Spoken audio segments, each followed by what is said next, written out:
नमस्कार, मी प्रियांका पाटील। आपण पाहत आहात राष्ट्रीय लोकराज्य न्यूज, निर्भीड बातम्यांचे व्यासपीठ। आज आपण दिवसभरामध्ये घडणाऱ्या घडामोडींवर नजर टाकूया।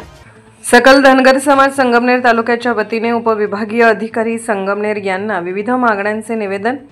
धनगर समाजाच्या अनुसूचित जमाती आरक्षणाची अंमलबजावणी करावी या मागणीसाठी जालना येथे संघर्ष योद्धा मल्हार श्री दीपक भाऊ बोराडे हे 17 सप्टेंबर 2025 पासून आमरण उपोषणाला बसले आहेत।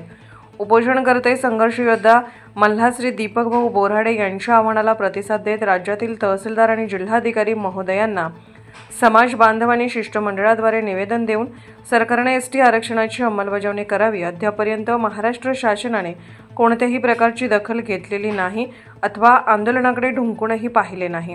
त्यामुळे धनगर समाजाची भावना तीव्र झालेली असून समाज घाबरणारा नाही। मुळात धनगर समाज हा लढवय्या आहे। आम्ही सर्व मल्हारराव होळकर, राजमाता पुण्यश्लोक अहिल्यादेवी होळकर यांचे वारसदार आहोत। म्हणून सरकारने आमचा अंत पाहू नये। आमचे समाज बांधव मल्हार श्री दीपक बोराडे यांचे आंदोलनाची शासनाने त्वरित दखल घ्यावी म्हणून त्यांच्या हाकेला साथ देऊन आज सकल धनगर समाज संगमनेर तालुक्याच्या वतीने या आंदोलनास पाठिंबा आहे। म्हणून आज शुक्रवार दिनांक 26/9/2025 रोजी दुपारी 1 वाजता संगमनेर उपविभागीय अधिकारी संगमनेर यांना विविध मागण्यांचे निवेदन देण्यात आले।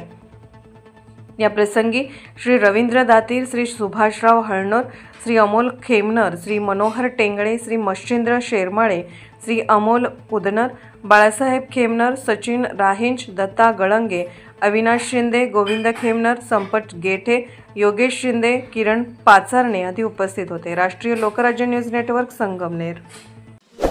ताज्या बातम्यांसाठी आणि अपडेट्ससाठी राष्ट्रीय लोकराज्य न्यूज चॅनलला सबस्क्राइब करा, तसेच लाईक आणि शेअर करा।